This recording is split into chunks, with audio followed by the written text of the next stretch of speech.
All of you in SS1, I greet you once again. I know we are okay. We're progressing.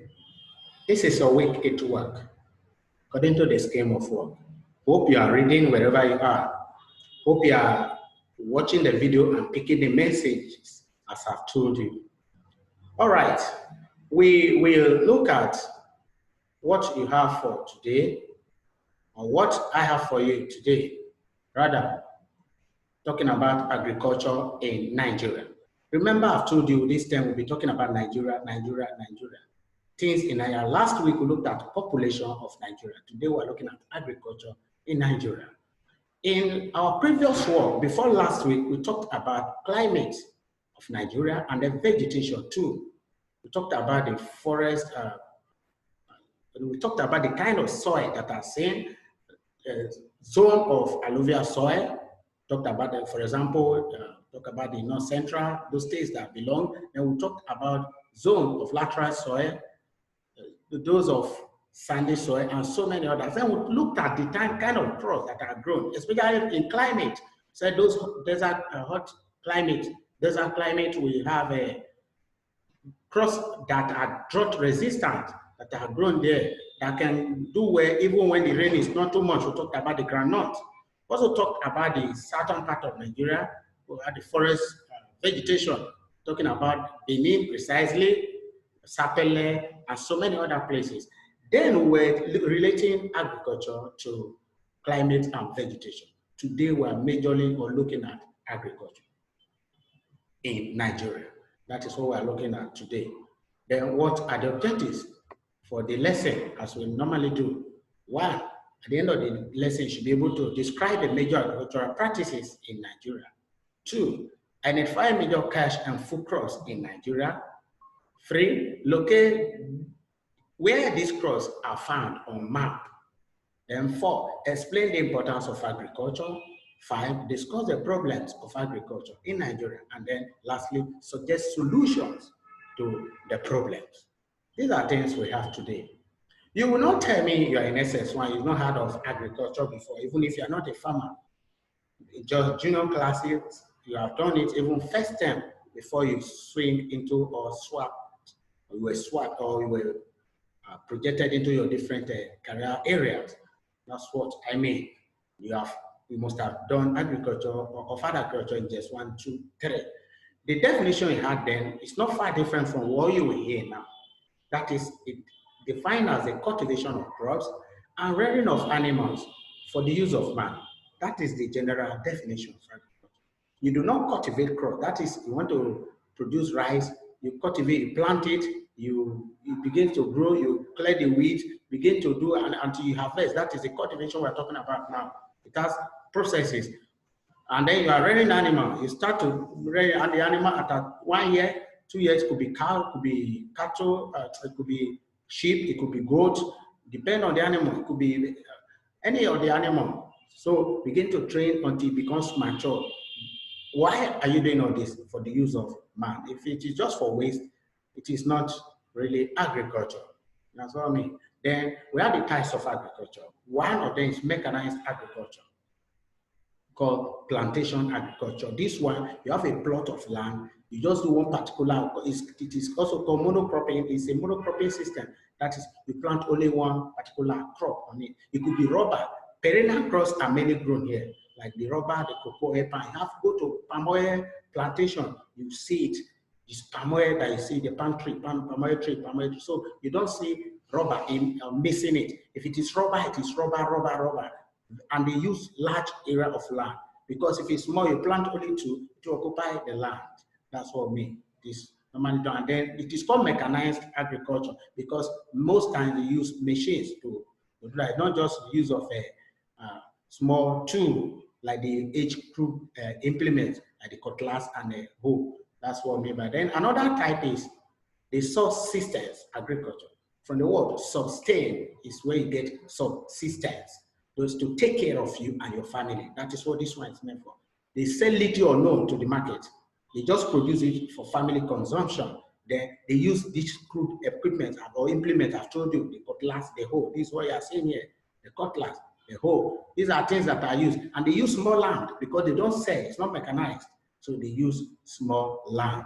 That is what. And then the labor too, when they want to go to the farm, the man goes with the family, that is the wife and the children. They go to work. They don't employ other people to come and join them because it's a small land, so they can take care of it. The next one is mixed farming. Farming means rearing of animal. Remember from the definition, agriculture is production of crops and rearing of animal. You join the two together, and that is just the word mixed farming. Rearing animal on the same plot of land, they're cultivating. These are crops here, being cultivated. Then these are animals too. But then you mind the kind of crop you cultivate because they should not be consumable crops by the animals. If you plant a crop that the animals will eat, before you know what's happening, except you have a boundary where animals could not cross. You are cultivating animal here, they divide it and you are cultivating crop on the same plot, piece of land, that you have a boundary where they cannot cross. Else, they will finish the food and you don't have anything to. So there are many practices in the northern part of Nigeria. The pasture are grown on them to provide grasses for animals. That's the grasses that animals will feed on. That's what we mean.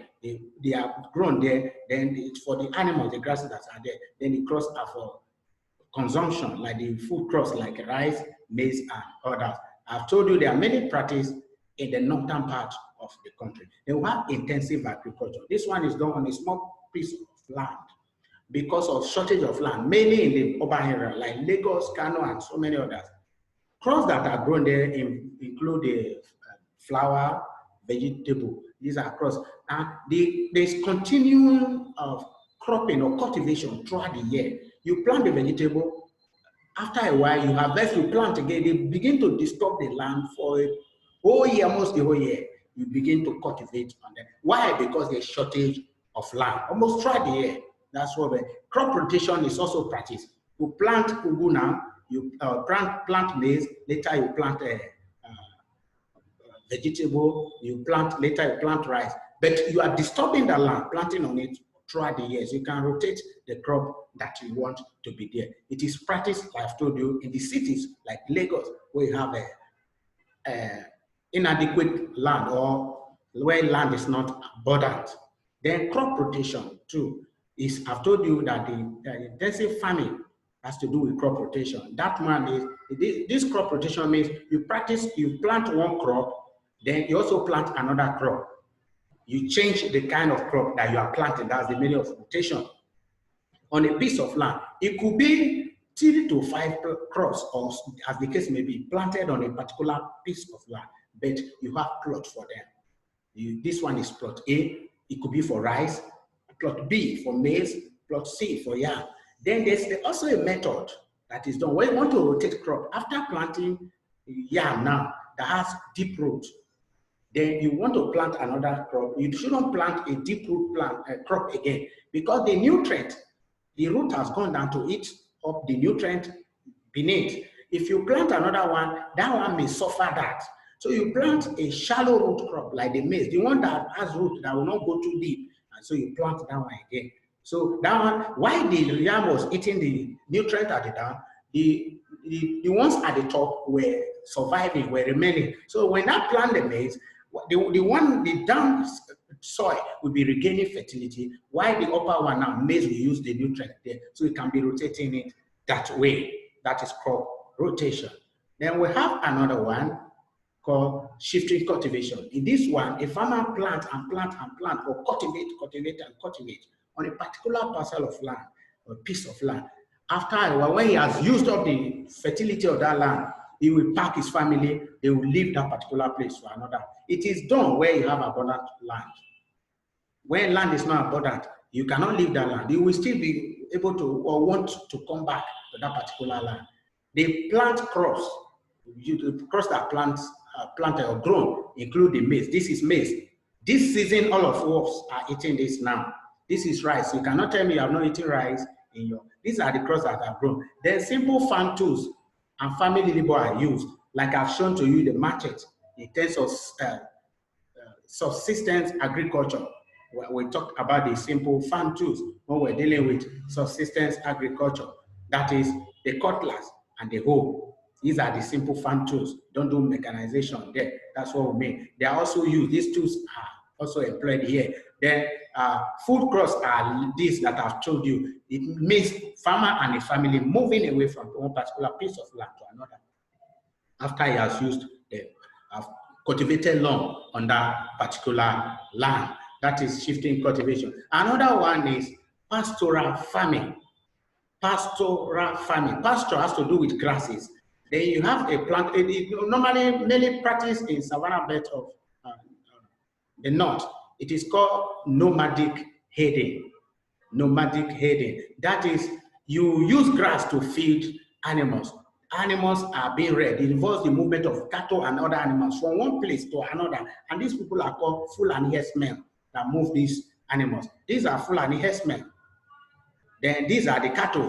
They go to a particular grass or land, they feed on it, they eat it up, then they move into it. They, like Jesus said, I know my sheep and they know me. They hear my voice or listen to my voice. So these people, these animals, they also listen to the voice. When they speak one particular word, these animals will understand. They will come back from wherever they are, or they go to where they ask them to go to. This is pastoral farming. Pastoral farming. Then another one we have is to look at the we talked about crop rotation, we talked about pastoral farming, then shifting cultivation too. We need to look at the crop grown in Nigeria. That is one of the things you have in the objectives. What are the crop grown? We have the food crops and the cash crops. The food crops include the maize, the yam, rice, and so on. They mature 1 to 2 years. Once you grow them, they mature. They are divided into two, called the grain crops and the tuber and root crops. The grain ones include the rice, the maize that have grains, millet, and then the tuber and root ones include that is, they are grown mainly in the middle belt, nowhere middle belt, or certain part of Nigeria, because of the good climate that they have there. They are the cassava that have roots. I've told them the yam. I've used yam, deep root. I've used yam to explain to you before. It has deep root, and then maize has shallow root. So the yam, the yam has a root that goes in deep root crop. So we call them tuber and root. It has also tuber. Call it root and tuber. It has root and it has tuber. Yam, cassava, they are those. Then we have the cash crops, like these ones are made. Food crops are made to give money. So to give food to eat. That's from the word food. Produced to eat or to sell for people to eat. Then the cash crops are just to be sold to make money. You don't eat them when you produce them. That is what we mean by that. The cash crops that we have, they include the cocoa, cola, rubber, oil palm, groundnut, cotton, then bananas. These are the areas in Nigeria that we have them. The cocoa have Akure, Ibadan, Abeokuta. These are southwest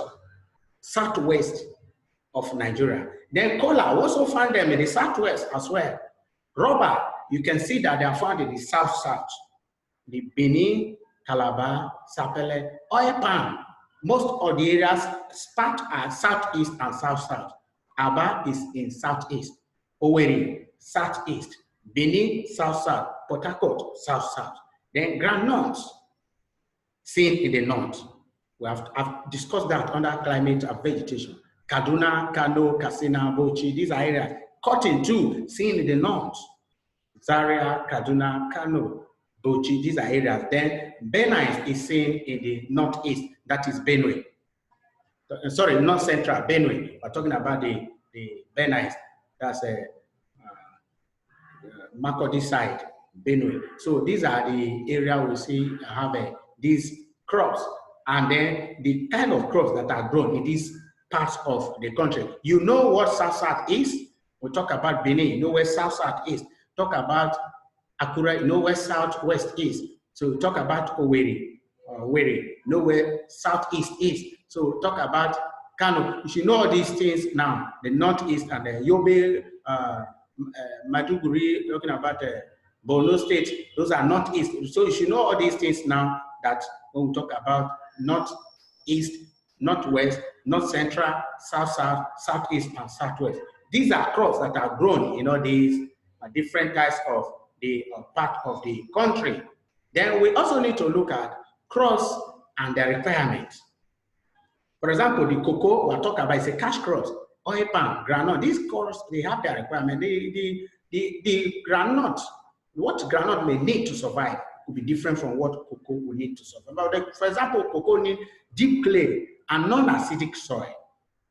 Then it requires moderate rainfall. Let us look at the oil palm. It requires abundance of sunshine. That's palm oil. This is the palm oil. They are arranged according to whether they are cocoa, oil palm, groundnut, cotton. This is cocoa, oil palm, groundnut, cotton. The oil palm requires abundance of sunshine, good transport network, and deep loamy soil that is lightly acidic, not too acidic. Then the groundnut requires dry season, loose sandy soil. That is, we have it in the north. Remember, seen in the north. Then cotton requires moderate rainfall, deep soil, and abundance of sunshine. These are things that, as you see, that we all consume these things. This one is used for the production of our clothes. This one we use it for oil. This one we use it to turn to something in the industry like the drink. This one we consume it and also use it to do something like the granite. So these are the crops and what they required for survival or to do well in a particular, in those regions that we have said they are seen. That is why we have all this. Then, well, let us look at the importance of agriculture. Why do we do it? We say it's for man use. How does man use it? That is where we're, one, food production or provision. It gives us food, like the maize, you are saying the cotton, this maize we eat. This season now, that's all we have. Food production, like the maize, the rice. Then employment. People that do farming, they get money from there. That's their job, give their job. Then source of income. When salary, people that do farming, that are involved in agriculture, they pay some certain amount to the government. Government get revenue from those things.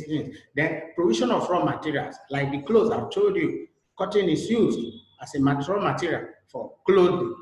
That we then provision of clothes and shelter. That's what I've just explained. Raw material too. Cocoa is a raw material for, like I said, for the production of drinks and other things. Even rubber, we process rubber after that plantation farming. You process the rubber, where the product you get from it as latex. It is processed to industries, and then they turn it to shoe, rubber shirt, rubber cap, rubber whatever. So these are things we're talking about. Then infrastructural development. Where you have all these things, there will be development of infrastructure. Road will come, electricity, and many other things will be coming to those zones or those areas. Then let us look at problems of agriculture. One, lack of credit facilities or finance. The farmers need money to buy fertilizer and all these machines or tools. Then poor transportation network. You can see a bad road. If this man is carrying tomato as a crop that has been cultivated, before you get to Lagos from this village, the whole thing would have been spoiled. This is a bad road. Then that's what we mean by poor transportation network, connecting where it is being produced to where it is being sold. There should be good road. Lack of storage and processing facility. You have a place you want to store it, they may be destroyed there. The inadequate agricultural education and extension services. These people need to be educated, the farmers, time to time. Then pest and disease. This is a pest that can destroy farm, especially the animals, can destroy them. The unpredictable climate. You just say this is rainy season. At times something will just happen. It becomes dry season. It's a problem. The season becomes dry season. It's a problem. Then what are the solutions that we can profile or suggest to these problems? One, loans be given to farmers for them to have money to do something, to buy these facilities and the tools and all. Then construction of road, like you say, this is a good road that should be linking village to the cities. Then provision of storage and processing facilities by the government. Farmers be trained to adopt modern method. There should be education for this agriculture. Some of them, they are using far back method of farming. They should be trained. Then in drought period, farmers should use irrigation. This is irrigation, artificial supply of water to the farmland. Shouldn't say, this climate has changed. We're supposed to have rainy season. What do? Just be crying. You provide water to the farmland artificially. That you know how to do that. This is irrigation, sprinkling water on farmland for the use of the farm. Then we have lumbering. This is another subtopic, lumbering in Africa. Lumbering means felling of economic trees in the forest, either for domestic, for industrial, or commercial use. You go to, and come again, felling or cutting down of economic trees, not just cutting down. If you cut a tree down in the forest and it's not of use to you economically, that means you have deforested, not it's not lumbering. So the lumbering areas in Benin, in Nigeria, still include Benin, Ondo. That is area, we're still talking about south now, where the forest zone, where we have these hard economic trees like the Iroko, Obeche, Mahogany, and so many others. They are the areas we have them. Let us look at the methods of lumbering. What happens is the lumberman, the man that wants to lumber, that is fell the tree, goes to the forest, he will search for the tree that he needs. If he's looking for Iroko, he will go straight to Iroko. If he has seen mahogany, he will not fell mahogany. That is one thing. Then he now gets the tree. A platform about 2 to 3 meters is created around buttress root tree. That trees that have buttress root, that's what you're saying here. You raise your hand up before you cut, on like this. This is a buttress root tree, it's on like this. Then the tree is cut down like this to fell the tree. Then you remove the branches, take the log, cut the log into trunk. Sorry, cut the trunk into log. We have been told all this now, basic technology. The trunk is where you cut and then log is gotten from the trunk. When you get the log is transported to the sawmill or the export point. Then you cannot divide it to get the plants, that's so-called conversion of timber. Please take note. These are the methods of conversion. Then you have the economic trees. I've made mention of them. The Iroko, Africa walnut, sapele tree, mahogany, obeche, opepe, and so many. Oh, the teak, there are so many. These are the economic trees that are seen in this south region that I've just made mention of. The Benin, sapele, Calabar, Port Harcourt, and so many. These are the trees that are used for all those that people go to cut or fell in the forest. That is for lumbering. These are the trees that are involved. Then we also have the economic importance of lumbering. Why do they go to the forest to fell a tree? There should be a reason. What good is this tree to them? One, it provides foreign exchange for nation. If a country exports in Africa, we have Nigeria, Ghana, Ivory Coast. These are the leading countries in terms of lumbering. Nigeria is still one of them. And if you come to Nigeria, it's still south. This zone I've talked about, where we have these economic trees, these hardwoods that are long. Then you transport, you take them, export them. Some countries sell it for other countries to make money. That's what I mean by foreign exchange. Then plants are used for construction. These are woods you're seeing here for building construction. They can be used to produce canoe or boats that we use for transporting. Then provision of employment for lumbermen and other related workers, other people that are involved in this job. Because somebody that come to do the lumbering work, that cut the tree, may not be the driver. The driver also that's staying there waiting for the log to come before he transport to the sawmill has a job through this. That is where he feeds. These are what we call employment that are being produced through this. Then another thing is the problems of lumbering and their solutions. When you go to a forest every day, you cut tree down, there are things that may happen to the economy. One is exploitation causes soil erosion. You can see erosion here. You cut tree down, it will expose the soil to agents of erosion. Another thing is flooding. See this place? Those trees are no more there. So flooding will occur. Then leaching of the soil. Then presence of buttress root too. I've explained that to you. It's a big problem. To cut tree down, you have to take your time to measure the 2 to 3 meter high, and then take time before you can fell that tree. So when you have buttress root present in a tree, it is a difficult thing for the person to fell the tree.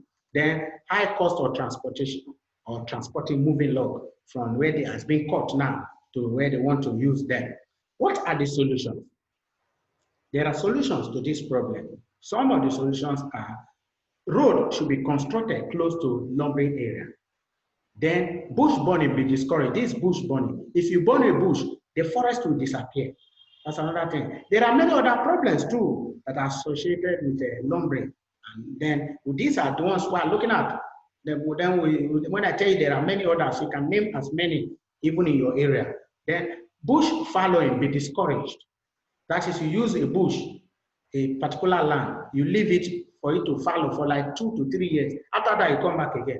The tree you are calling Iroko or mahogany will not be able to mature like after 5 years or before 10 years or 50 or 40, 50 years. You have to give a space or a long space of time.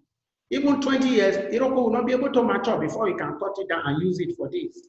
That's what we mean. So that bush following should be discouraged. Then afforestation be encouraged. That is planting of new trees. So that when these ones are going down, when you are cutting them, you have new ones coming up.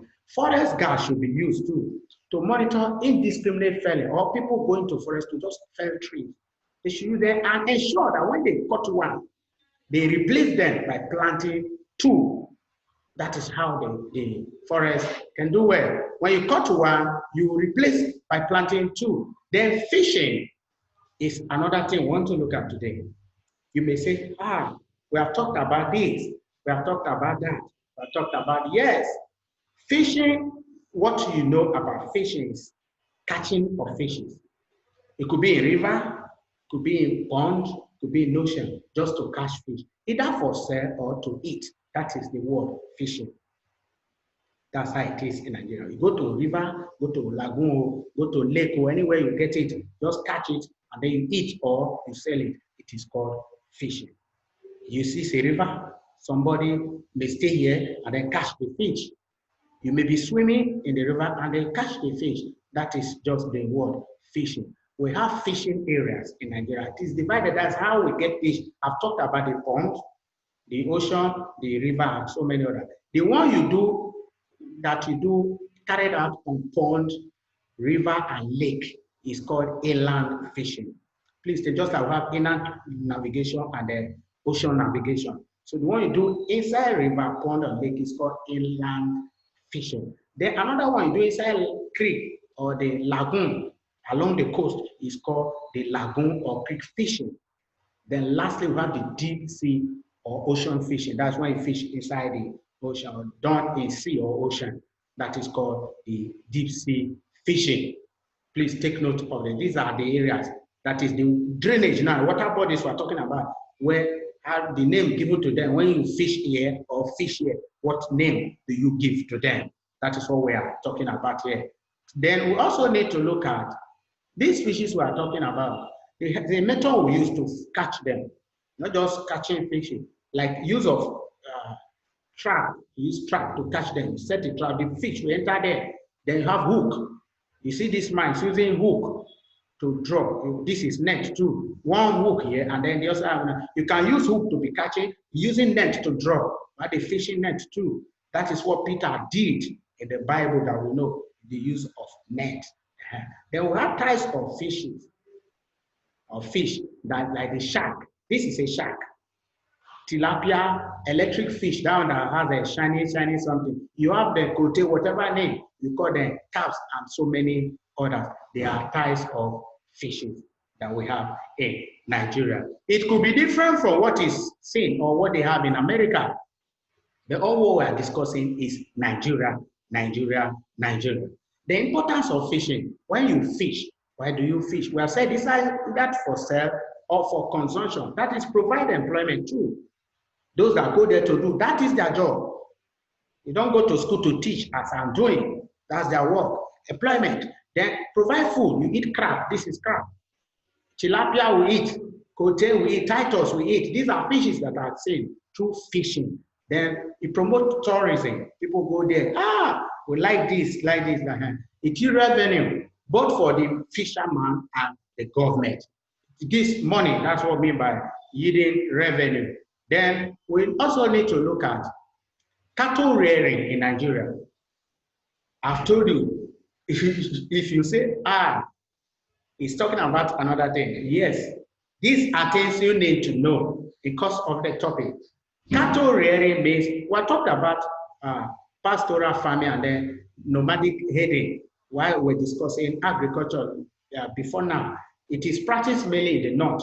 Talk about cattle now, specifically part of Nigeria, northern part of Nigeria, the Kano, Yobe, Katsina, Kaduna, Sokoto. These are areas they do cattle rearing. Cattle are mainly consumed in the southern part.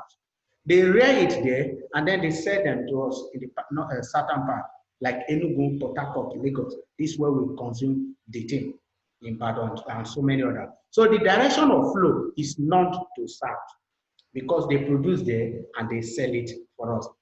Cattle provide food, we eat them when we cut.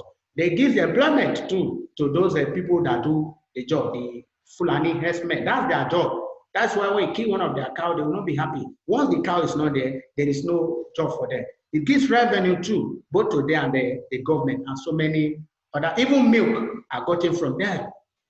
These are the importance of cattle rearing that we have. Then the problems of cattle rearing and the solution to the problems. Before we can call it a day, we also need to look at this. One is overgrazing. Animals come to feed on a particular land for a long time. They will finish the grasses. That's one, because there's no abundance of pasture.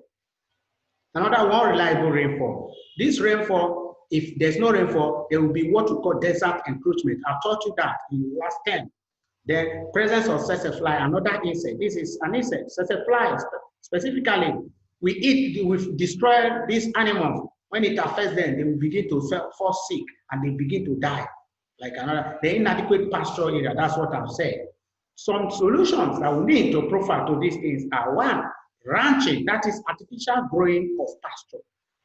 You do not wait for the natural one. You produce artificial pasture to solve overgrazing so that can be sharing the pasture where they will feed. Then drugs and vaccines should be provided for these animals at reduced price so that the animal, the herdsmen can afford to buy them.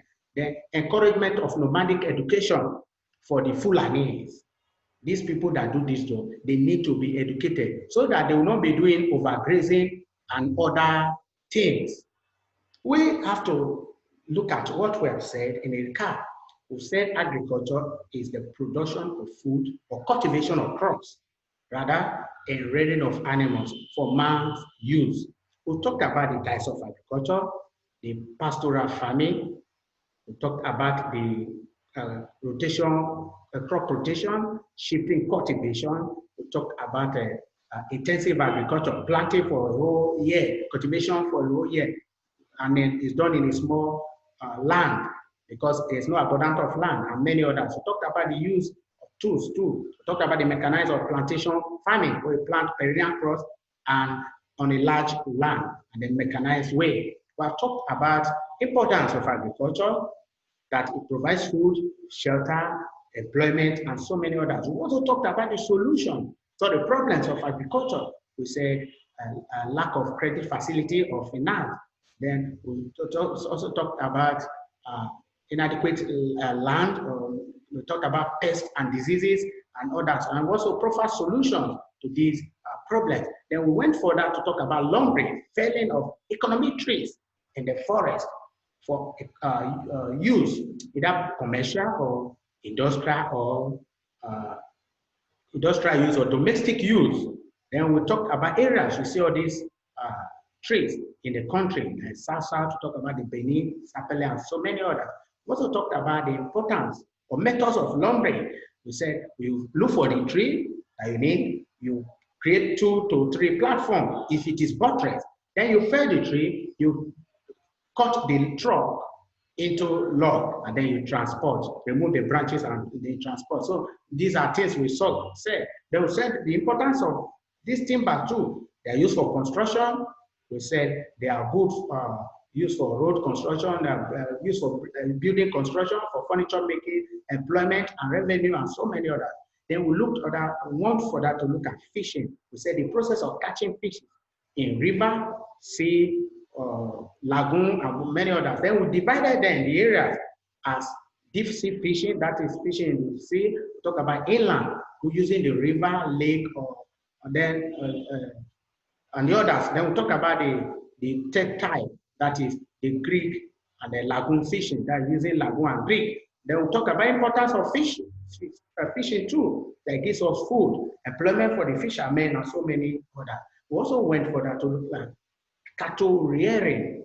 We specifically now not pastoral farming, but we narrow this to just cattle rearing. That is movement of cattle from one point to another in search of pasture.